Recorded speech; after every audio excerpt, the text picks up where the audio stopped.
Hi, everyone. It's Lindsay Baker with the Action Hour on Jane Unchained, and I am here today with two very special people, and particularly a very special elephant who was just recently this year released, I believe, to a sanctuary, Cambodia Wildlife Sanctuary.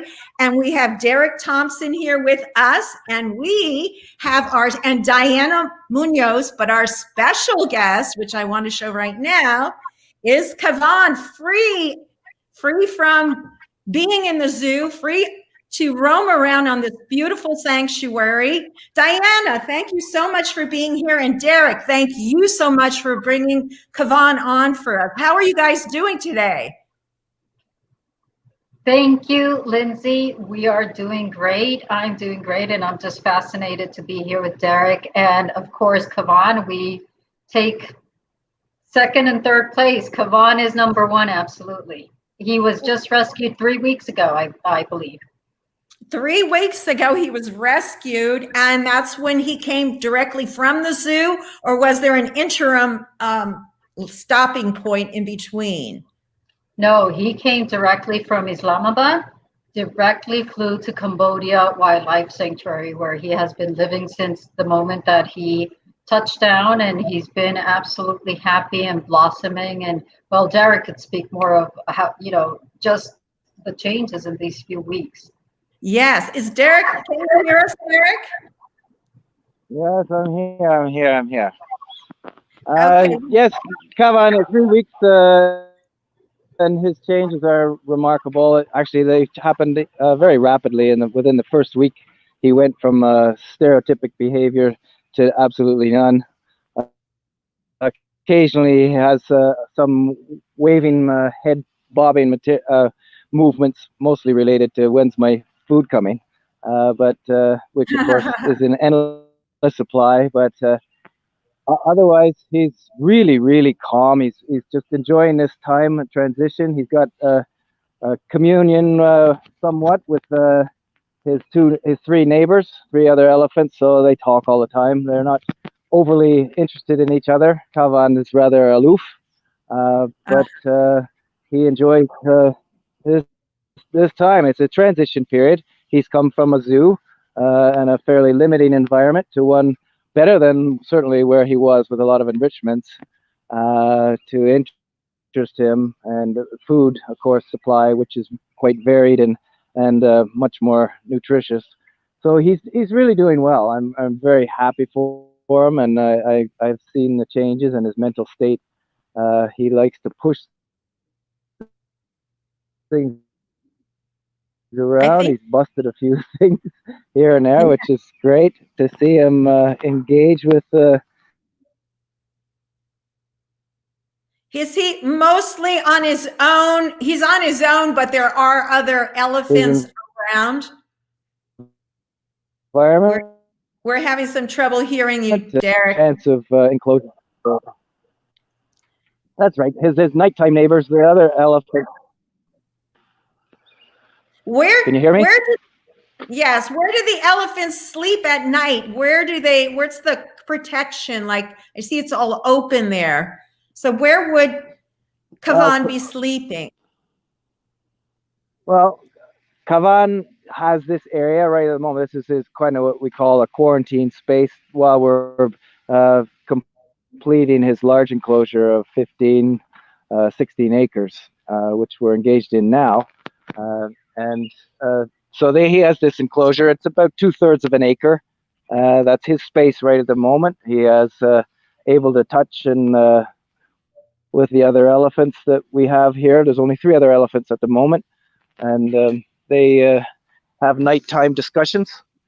But that's it for now. Everybody comes back at the end of the day. The other 3 elephants, females, they go out during the day and wander the property, and then come back at night for safety. Will he ever be able to be among the other elephants? Would they form a herd, or can you talk a little bit about bull elephants and their behaviors and all of that, so we can get a little bigger picture of it? If you would. Okay. Well, certainly we intend to have them together. It takes some time, and certainly right at the moment, the girls are rather intimidated by him. He's a bull, and some of them have had very negative experiences with bulls. Two of our girls here, and so that's something to overcome and make sure that that's one of the reasons this protected wall between them is good. They can talk and they can get rid of any sort of fears that they may have and socialize in time. Our three girls here don't. There's two and one, so they don't. It's not three together. So we'll go with that. The two younger ones don't get along. So it's just when we have the larger enclosure, we intend to have them free roam in that space together as they choose. And for people just tuning in, we are here in Cambodia with Kaavan, who was just recently released only 3 weeks ago, I learned tonight. And he is waiting he's in a quarantine at the moment, but he is waiting of an enclosure that needs to be built for him. And we're going to hear about the long road he was on. Diana Munoz is here as well to talk about that long road to getting him rescued, and from the moment 1985 when he was born and became enslaved in this system. So we're going to hear all about that in just a few moments. Diana, let me let you come on in for a moment on this. And just what is your reaction after all these years of working on this? You told me it's been a 5-year road. Let's talk about that for a moment, and we'll come back to Darrick and talk about the bulls. I know I jumped over that real quick there, but go ahead, Diana. I want to bring you in for a minute. You know, Lindsay, after 5 years and countless tweet storms and mail storms and thunderclaps and working and phone calls and, you know, back and forth, and we hit so many roadblocks that seeing him in Darrick's hands at Cambodia Wildlife Sanctuary, it's like the best dream come true, because that's what we dreamt about. That's our aim. And even though many times we were hitting ourselves against the wall and saying, where do we go from here? Because of course there were many complications throughout this rescue. You know, just seeing him now there, that is like the best gift for advocates. And this is a gift for all of us for 2020. It's one of the best gifts we've had. Yeah, I can imagine. This is incredible. And Darrick, you were beginning to tell us about the elephants and their different behaviors, the males, the females. Is it tougher for bull elephants because they tend to be more aggressive to get adopted and to get out of the system, or is it kind of the same for both? Okay, well, it depends on the elephant. We have at our park, Elephant Nature Park in Thailand, we have females too that are highly aggressive and cannot be near people, or even some cannot be near elephants. But that's a problem. That's a matter relating to abuse and harm done in their life. And some get over that, others don't. And so whether you're female or male, but certainly Hello, Darrick, you're cutting out a bit. Guys, hello? Male represents a more significant challenge of managing in a free roam. Hello? Hello, we're with you. I'm going to show some pictures while you're speaking. Hello? Hello? Okay. So you're I'm cutting not sure. in and out a bit. I'm not sure. That's the signal. We're getting, your signal, you're getting so I'm not cutting sure what in and out. You heard. Not much, but let me just show this picture of you touching the trunk of the elephant. I understand this is incredible that you are allowed to do this with a male elephant. Can you talk to us about that? And hopefully we can hear you. Yes.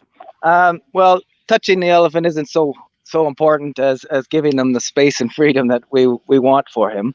Right. That it's important to establish a bond with the owner or mahout, and so we're working on that. I have a good mahout here who they're working on that. There's a fair relationship. Kaavan has been an aggressive boy in the past and harmed people. So even though it's been a zoo setting, and I want you to understand too that given that Kaavan has been a zoo elephant, an exhibit, rather than one used daily in entertainment or riding or shows, things like that, he would not have gone through the same severity and daily beatings that a typical bull would go through, a fear of a hook.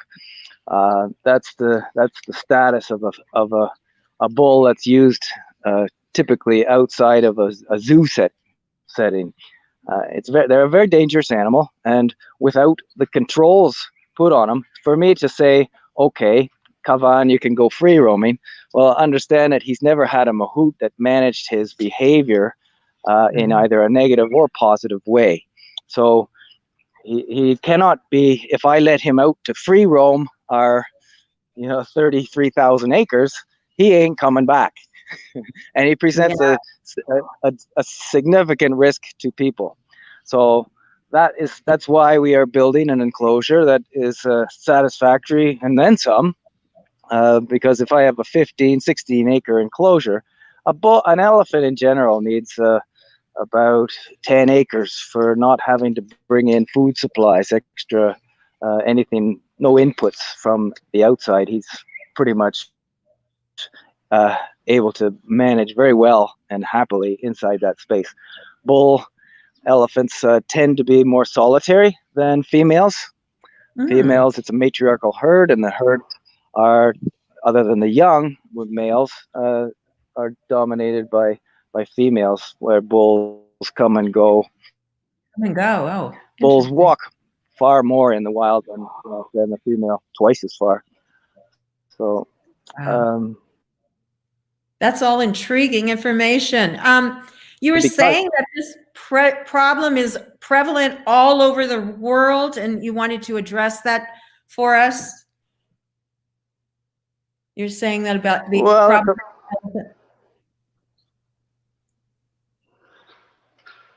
Hello? Yes, I'm here. It's a matter, of course, for education. When people don't know what an elephant has to go through to be a servant of the entertainment industry, and it's a highly abusive past and present. It's a daily reinforced to be able to do things that are unnatural to it. They're not natural behaviors to carry people on their back or to roll over in the water and swim and play and throw water and paint and all of these activities that we ask of them, which of course they're not happy doing. It's best for people to understand that it's time in our own lives, and certainly for the elephant, that we let go of this disrespectful way of living with other animals, especially one so sentient and beautiful as the elephant, and who is highly threatened. We have to respect and give our distance, set ourselves back from them, and give them the space and atmosphere that they require to be an elephant. Darrick, how many people does it take to manage, like just say one elephant, the care, the feeding? You mentioned the mahouts, and I'd like you to get into that a little bit. Educate, like you say, we want to educate, because there's mahouts that are ethical and those that, because of the training, perhaps are not what we'd like to see them be. So, but before we get into that, the first question I just asked you, could you address that for a moment, of how many it takes just to the care of one elephant?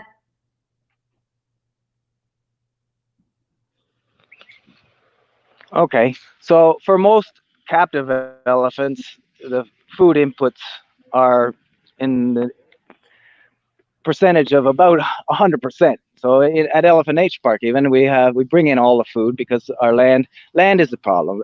Elephants are huge and they eat a lot, and so they need space to roam and graze and do all the things that are natural to them. And unfortunately, in this day and age, we're at a critical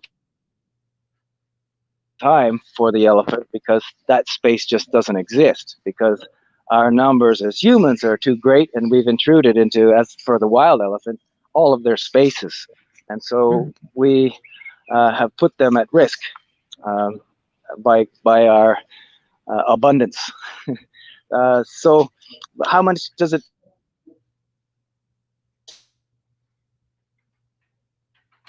take for an elephant going an abundance of grass? We cut it all, and we bring all the foodstuffs to him, as is the case with most captive elephants. That presents challenges, of course. Certainly it presented challenges during the COVID period, where food was a scarcity for many elephants, and certainly finances to purchase food for them, where that was and delivery and all that. So, but that's a matter that has been addressed, and we can talk about that further. But so for for the elephant here, Kaavan, he's relatively easy. Other than cutting his food, he's in an area that's defined, and it's safe, and we have areas to put him when we have to do work in the yard. That we have to manage the safety of the mahout and caregivers as well. And the same will be true of his new enclosure that's very big. The safety is a priority, and safety for the boy as well. So it doesn't take a lot. 1 to 3 people per elephant in this setting. Mm-hmm. And there's always one mahout per elephant. One mahout per elephant. You have a program with the mahouts. I understand. Well, the gentle giants, we've had them on, and they talked about how you could adopt an elephant, and the mahout that works with that elephant, you get to see who that is and so forth. And that was really beautiful to see. What are some of the ways that you guys have been able to work with the mahouts to get them to be perhaps more ethical in training them? How does that process work? Can you address that?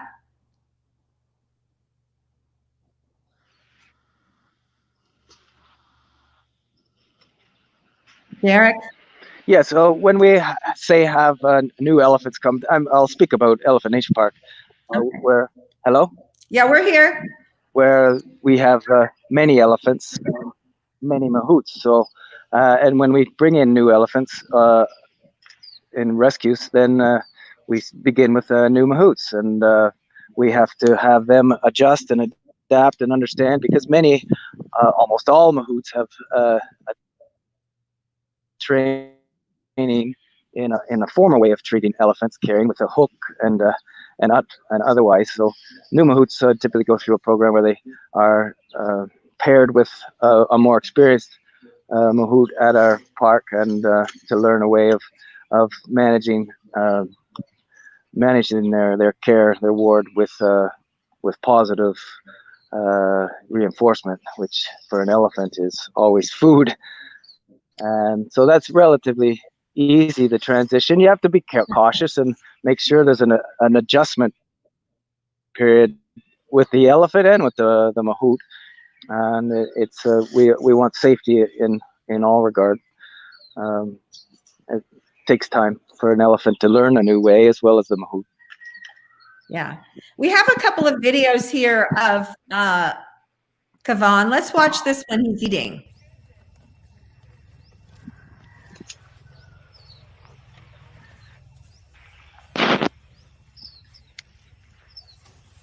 Kaavan is like all muddy and orange and all kinds of stuff. So if you look closely, there's so much like mud on his back, but he's loving it. He's eaten at least 20 watermelons, and then he had corn stalks, and now he's eating grass, and he's loving it.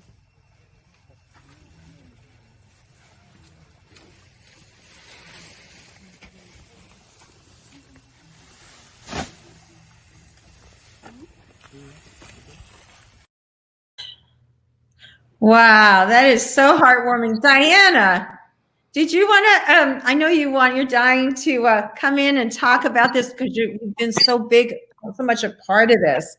And what does it make you feel like to see him there, like eating 5, I don't know, she said 10 watermelons or something, a lot of watermelons, and having a great time. And I Yes. can't imagine what's going through his mind going from that one situation to this. He must have think he died and went to heaven, or he's dreaming. I think that that's what he's thinking, actually, because when we started Team Kavaan 5 years ago, and we actually were so moved at seeing this elephant in such a small, horrible, barren enclosure, where he would just sway all day. That was all he did, and he looked extremely, extremely sad, and he was chained 24 hours a day. And he was chained actually for I think it was about 4 years after Sahili passed. That's his pool, where they would put him inside a pool, but with no water. The conditions he lived were just horrible, horrific. So to see him nowadays, being able to express himself, and Darrick has shared with us some videos, meaning with everyone. Cambodia Wildlife Sanctuary has shared videos of, that's his pool. That's where he would have to stand, and look at the filth he had to endure.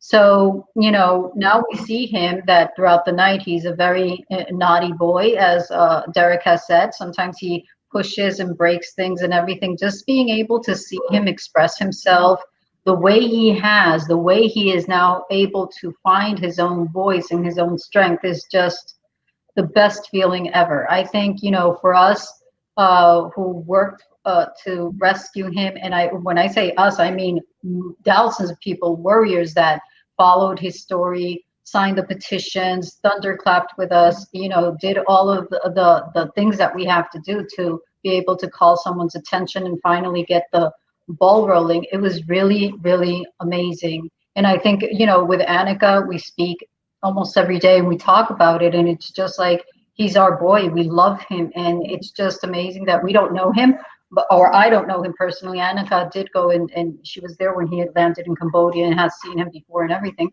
But for me, it's just like a love that I can't even explain, and it just, I don't know, I can't even put it into words. That's how much emotion it causes us. And I think that is going to be the case for anyone that has worked so hard to free an elephant. After so much suffering, seeing this, I mean, what can you feel? Right. So let's watch the rescue operation. Let's just talk about how. I'm taking now.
Focusing on Kaavan.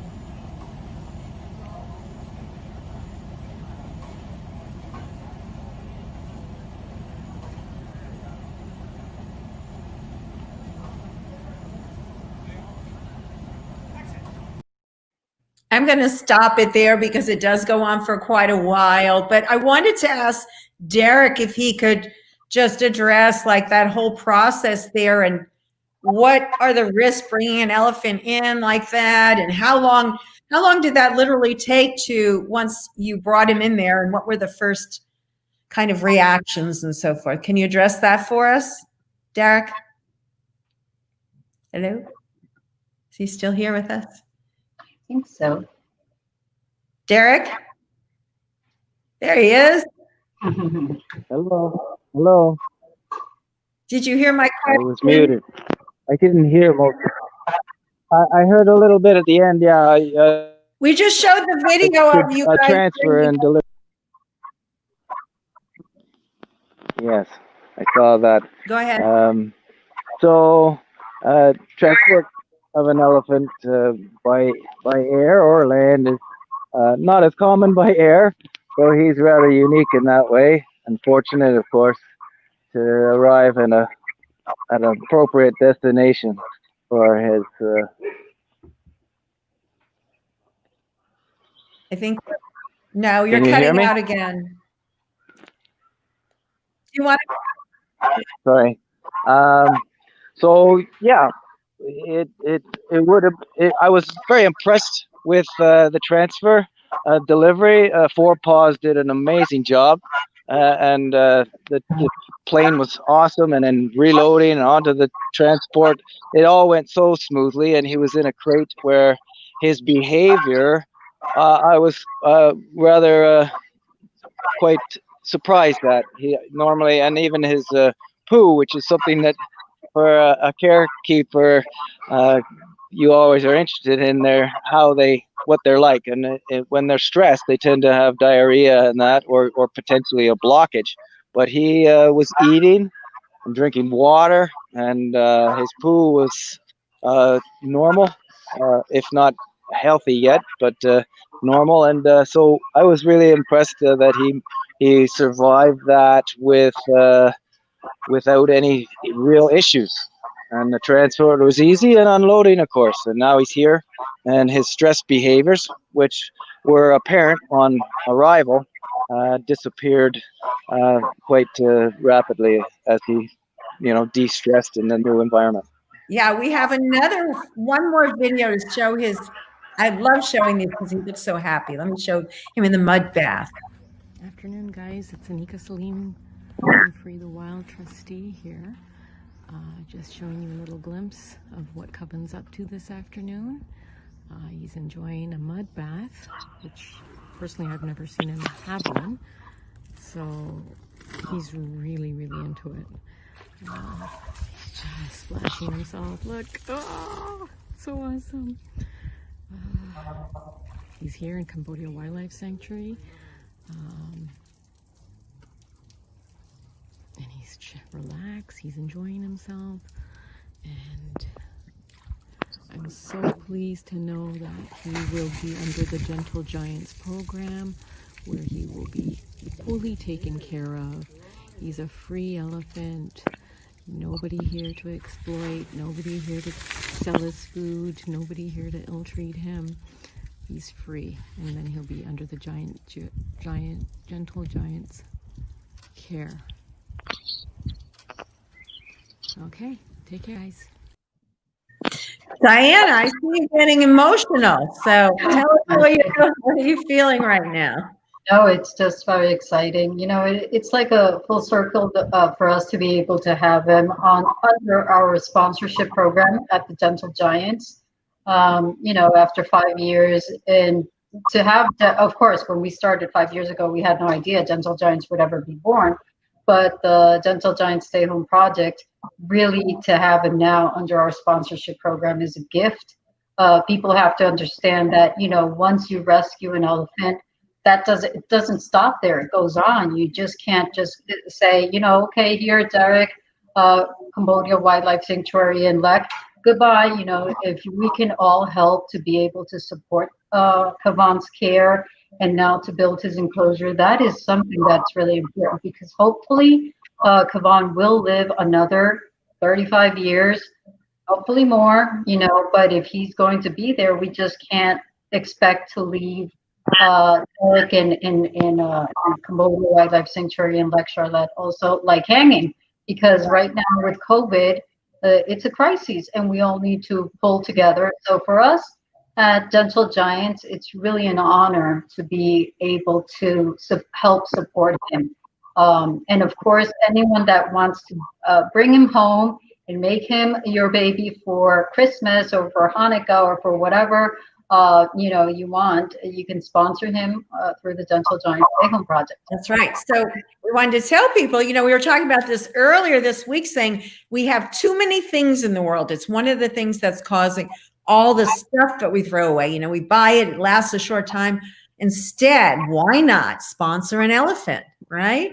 Sponsor Kaavan. Make this Kavaan's Christmas, where he gets the money for his enclosure. And if you can, please donate. We said, I think you have something on the website, skip the Friday coffee or something, put in the $10.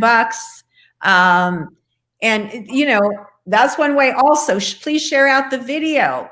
Please have watch parties, get the word out, help us get the word out. That also helps a lot, right, Diana?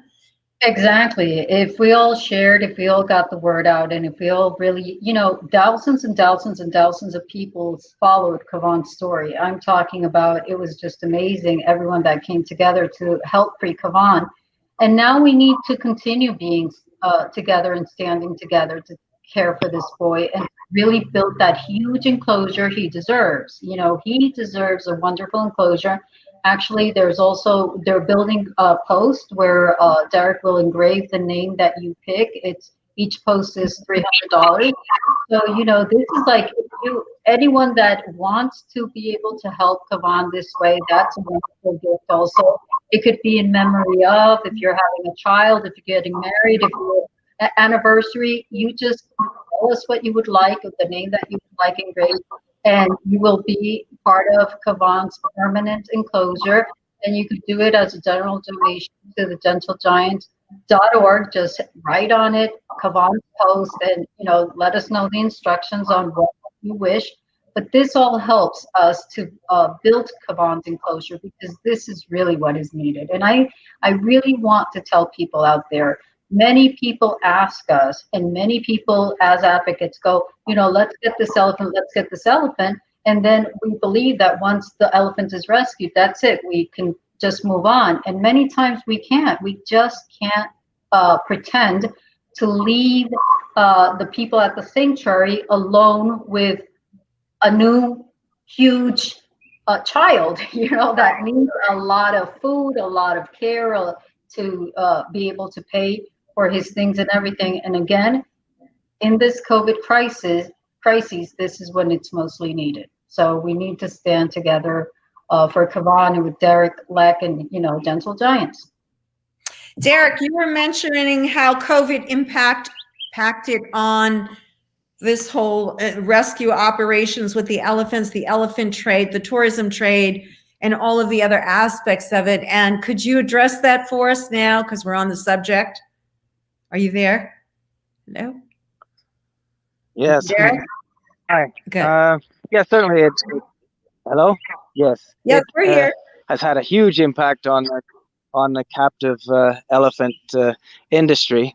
It starting, say, in Thailand, where we had a situation of owners and mahouts unable to feed their elephants. So for most of the period of COVID, starting 6, 7, 8 months ago, more, and without the tourism industry, the owners had no means of income to support. As I said, most food inputs come from outside, and you have to buy them, and you have to be able to sustain the well-being of your animal, and that was challenged in a very significant way, and many elephants failed and died actually during this period. And Leck started a program of raising funds to feed elephants. We cut off after Thailand. Didn't matter. Receptive to a sponsorship program that keeps the elephants post-COVID out of the tourist industry and into one which is more of a benefit to them as an elephant, as a social and an animal that needs its particular natural environment, to provide for it what it needs rather than what we want. So it was a time of opportunity and a time of great challenge. So when elephants were hungry, we fed them. Mhm. And now we hope to have that grow into a more positive experience for elephants in a natural environment, Exactly. natural behaviors. Exactly. Diana, you want to add something in there? Looks like you do. I'm just agreeing with Darrick. You know, this has really been a great opportunity for all of us, and we just, you know, if COVID has given anything to us, is just this opportunity as elephant lovers, elephant advocates, and people who have a compassion for them, is that we keep them home, we keep them free, and we support them so that they never have to go to a life of slavery. It's not about us; it's about them. It's about them being who they are and thriving as the majestic ones that have always been. So absolutely, you know, we thankfully, and with Darrick and Lek and Colby and Tracy and I, we really, what we want for the gentle giants, and you know, is to be able to see them as happy as Kavaan is under beautiful hands and beautiful care, that they really, you know, are going to be receiving what they need. Yes, very important. As you say, it's something that will be ongoing. Are you guys thinking in the future of ways that once the sanctuaries are built, that you would be able to possibly bring in some revenue for the sanctuaries and start to be self-sustaining at a certain point? Is that in the plan, or how does, as far Well, certainly here at Cambodia Wildlife Sanctuary, it's been a developmental stage. It's an enormous project. We have beautiful land here, 33,000 acres, and it's been on hold for a while, and where it's now at a point, in spite of tourism, to begin to develop it as a place where people can come and interact with elephants from a viewing perspective. right? And enjoy to watch them in a natural environment. So, and we certainly have a lot of that here. So that is very much in the works over the next few years. It's a lot of planning and development that has to happen to allow for that. But certainly there are so many tourists that go to, say, Angkor Wat, and to take just a small percentage of the 3 or 4 million people that go there would be a benefit to wildlife here, and certainly our animals, and help to sustain us. In Thailand, at Elephant Nature Park, we of course are a sustainable program when we have the tours to help facilitate that. But during this time, of course, it's been very challenging. Do you foresee the tourism coming back, or has it come back? And I know, as you were saying earlier, since COVID, you know, a lot of it ended, and that was quite a tragedy, and how you guys dealt with helping to feed the elephants and the villagers, etc.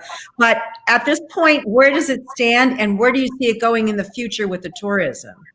I know we're a little off of the subject. We're just going to go right back to, but can we address that for a moment?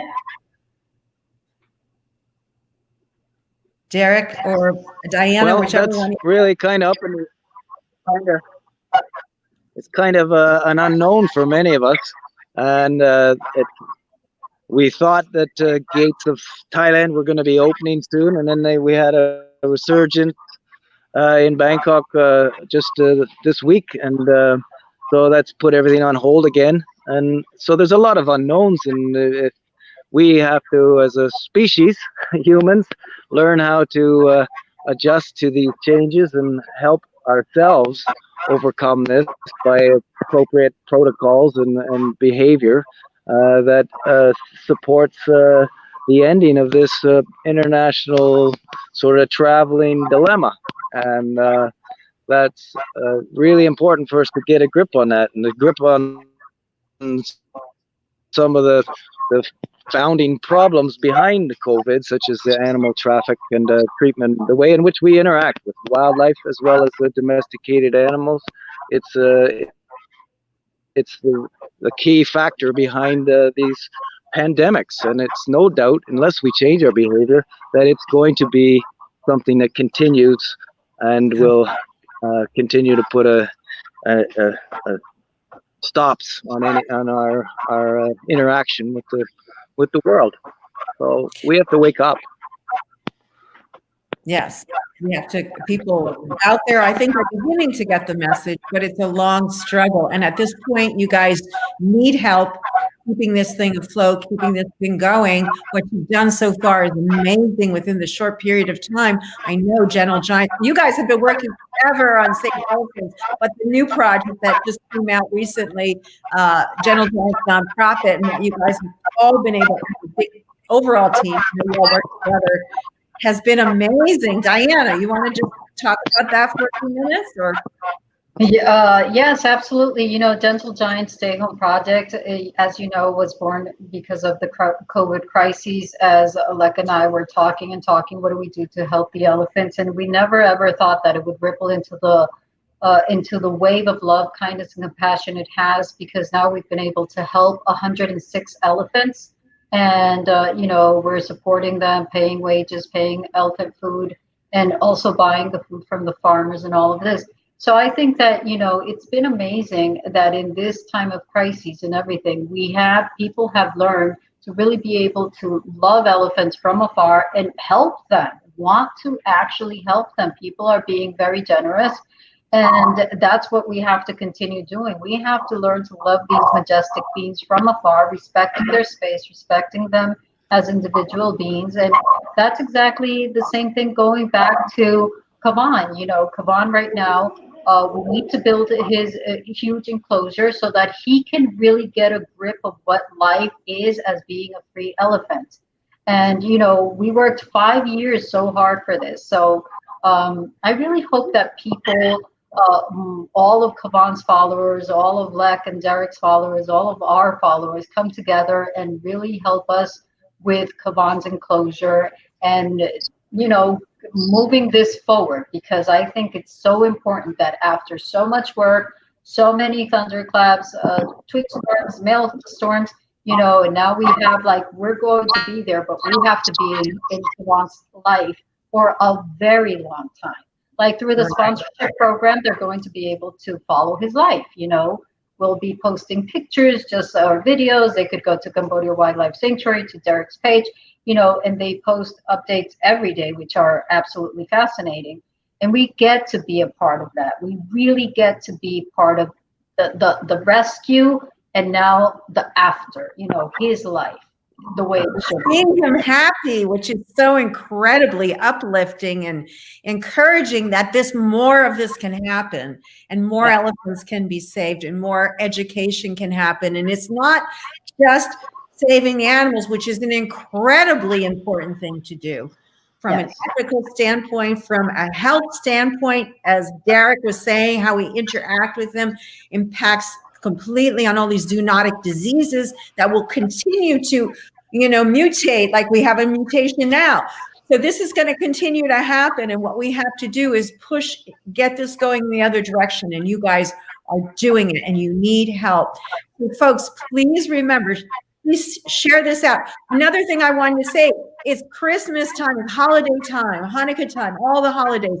You can go and set up a GoFundMe, or just on Facebook, or I don't know about how it works on Instagram. You can maybe address it, Diana, and get your friends to throw in those tens. Maybe you can donate $100. Who knows, your group, you can name your group somebody, you know, Team Yellow or whatever it is, and you'll get a plaque with your name, you know, engraved on there, but you'll know you were part of that team, right, Diana? I mean, there's all sorts of ways this can work.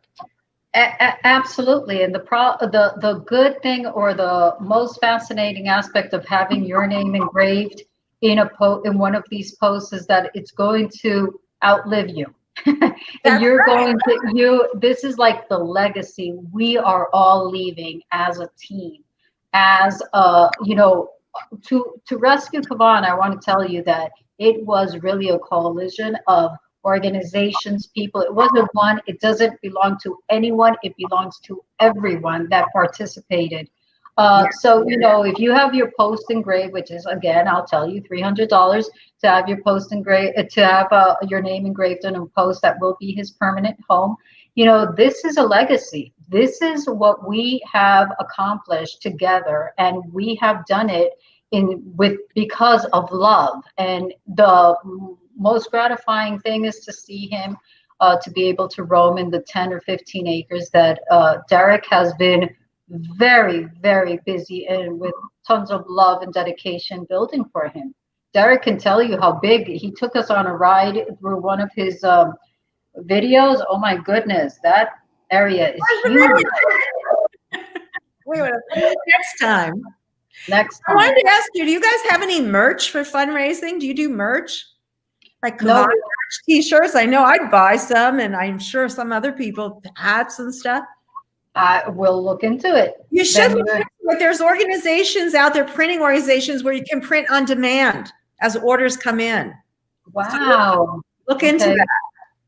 Absolutely, definitely. Anything that could help us move, forward with everything for the elephants, for Kaavan, for Cambodia Wildlife Sanctuary. Absolutely, we will do it. We have some quotes here. Lucy Edmonds, Advocates Project fully stands behind everyone involved in getting Kavaan to sanctuary. Thank you so much. And we have so many people here saying thank you, thank you, thank you to you folks. Lots of gratitude, beautiful Kavaan. Everyone likes seeing him this way. So I'm sure that's going to encourage them to, help get the funds he needs to have his full experience of being a elephant, as you say.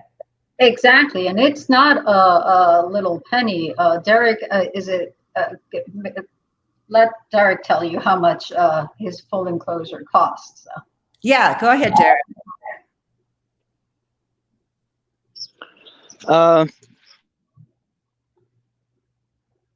Well, it's some people backing us, and we go forward steady every day. It's over 1,000. It's about 1,200 meters in the circumference, so it encloses roughly. I didn't figure out exactly because I would say around 16 acres, and a beautiful forest, and also some lovely grassy areas. So he has his full supply of food inside there, and we're also building a huge pool for him as well. So because there's no river at that point, so it's a lot of work and a fairly significant cost. If you're looking at $300 a post, which is every meter there's a post, and the cost you can see clearly. If it's 1,200 meters around, you can figure over $300,000 to give him a free roaming space of that dimension. But it is a beautiful forest. Later on today, actually, I'm going to be showing, take a video of some of the massive trees that are inside his area. He's going to be daunted by them, no doubt, and I'm just so excited to see him in that foraging. Of course, an elephant doesn't just eat grass, or certainly his diet, believe it or not, before he came here at the zoo was almost 100% sugarcane. So he has some health issue. He had health issues, and they're recovering. He's on a 85% fresh cut grass now, and his poop, as I say, is beautiful, appropriate in the color, everything. Consistency is great for his age, and he's doing really well, and he'll do even better in his new environment. Oh, so happy to hear where that. he would forage for, roots, and dig at, tree branches and leaves and grass. So the life of an elephant. Life of an elephant. As an elephant deserves. I think it's really important to stress that it's a conservation issue as well. In this case, he would be within, an enclosure, but you guys working with the mahouts, bringing the elephants back home will rebuild these forests that have been depleted. So the elephants are so important to the ecological health of the area, and maybe you guys can address that for a moment, how it affects global warming and everything else. Darrick is the expert. Darrick is the expert. Hello, Darrick. Well, I don't know if I call myself an expert, but I have good knowledge. A few thinking of it continually, and our footprint, our footprint.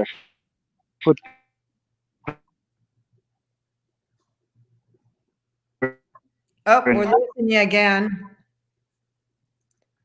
Are you there, Darrick? We're losing you.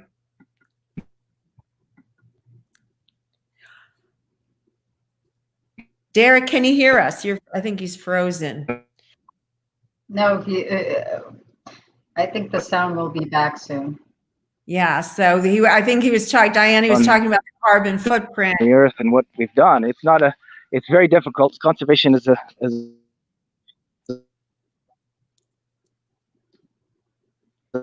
only got 10 minutes left.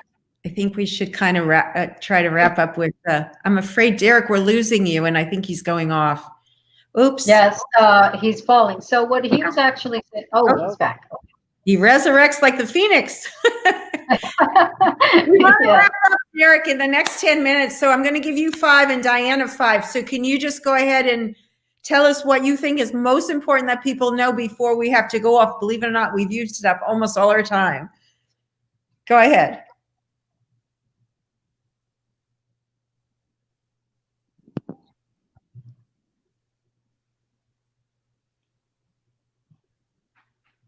I think he's having a tough time. So we were briefly touching on the topic of conservation of the environment being so threatened in these days. Hello? Yes, we're here. Hello? Yes, we can hear you, Darrick. Go ahead. Yeah. Elephant is so threatened, so we have to provide for that, not by forced breeding programs or programs that artificially sustain them. They have to be able to be kept in an environment that is natural to them, and that means of land and Okay, Darrick, we're having a real hard time and resources to use them we're getting more wisely. I'm going to mute you. I'm sorry, I'm going to mute you. I don't mean to mute you, but we're getting every other word. Diana, I think we can wrap up what he was saying there. I'm just going to remove him for the moment. I think we can wrap up what he was saying there, that it's a tremendous carbon footprint that was coming, that's being created by all of this devastation, and we can turn it around. I'm going to give the floor over to you now. Go ahead. What would you like to say in our last moment? In our last moments, I just want to tell everyone that, it's seeing Kavaan home is a victory for all of us advocates. It took the world, many people came together, many organizations, a lot of heavy lifting throughout 5 years, but the real heroes here are the ones that then have to stay with the elephants right now. Lek and Darrick in Cambodia Wildlife Sanctuary are the ones that will continue with this for 40, hopefully next 40 years. So, for everyone to try and help support our beautiful Kavaan, either by sponsorships or donations or, anything that could help him live the life that we all dreamt for him. And, just another thing that I did want to mention about our team Kavaan, and I want to make honor to Denise Conrads that passed away in 2018, fighting so hard for Kavaan. And I think that she really is up in heaven looking down and saying, we did it, because it was really a lot of work. So, and to all the advocates out there, Lucy is next on the list, and Mundi and Ellie and all of these elephants, everyone that is fighting in their own campaign, because there's a lot of heavy lifting throughout each campaign, calls, and there's so many things going behind the scenes that many of the people that are not within the campaign see it. Don't give up, continue going, continue fighting, and, just go. And we hope that for Lucy and for Mundi and for Ellie, 2021 is their year of freedom. Yes. And there will be, we have an event coming up soon, right? Yeah. Do you want to talk about that? The candle vigil, yes, we Yeah, the made candlelight it vigil. the candlelight vigil. It's the third year we're going to be doing this. Well, when I say we're going to be doing it, I'm participating, but actually it's LEAP, the ones that have launched this. Yeah. Sam is the one that is in charge of this, with Marianne and all the LEAP team. And it's a real beautiful candlelight vigil for all the elephants that we have lost throughout the year in captivity. Many elephants die in captivity because of foot rot, because of arthritis. They're put down. None of them live the life expectancy that an elephant should live. None of them have the life that they deserve. So, we all honor them. So if everyone can, participate by sending pictures of an elephant they know that has passed away, sharing also the candlelight vigil, that would be awesome. And just we keep fighting together and moving on together. Yeah, that's going to be really interesting. I'll be hosting that, by the way, here. That's January 9th, I believe, isn't it? The date? It is January 9th is the 9th. And It is 10 a.m. Saturday. Exactly. So we'll be here watching you and lending our support, as well as Dental Giants, as Colby and Diana, and all of us will be here. Great. Absolutely. We want to please, before we go, please remember to donate if you can. Share. The more you share, the more people are aware, and the more they care, and the more they want to help. In this case, and the show was done for Kavaan, so please help us. Please do. And Darrick, I think Darrick just left. Unfortunately, I wanted to say thank you so much. I know that he's extremely busy caring for all these animals, and he took time out to join us there. So we are grateful, Darrick, and we hope that we can help with this broadcast, that we can help you guys to raise some of those funds that are needed, because this has been a long battle, an ongoing battle. I think he's back. We'd like to say thank you to him. Just before we close up, we have a couple more minutes left. Darrick, thanks for coming on and being a good sport. I'm sorry I had to mute you a couple times there, but thank you for being on. Diana will be posting any links that are not there that we need to post for people that want to donate. We'll be asking people to share this out across your different media. And just mute this. I don't know what that noise is. But anyway, folks, He's it's time to drinking. go. That's Kavaan. Kavaan drinking water. That's what you're hearing. Oh, that was drinking water, everyone. He was burping. That was great. We're glad he's happy. We're glad he's safe. We're glad that he has a wonderful homecoming, and we're glad that we can help. So we've got to all jump in there, help him out. And thank you for being on, Diane. I love when you come on. You have great information, and you work so hard and are so effective in your work, and that's what I love so much. So good to see you. Happy holidays. Happy Merry Christmas to everyone coming up this week, and I will see you next week. Diana, bye-bye for now. Bye-bye. Thank you.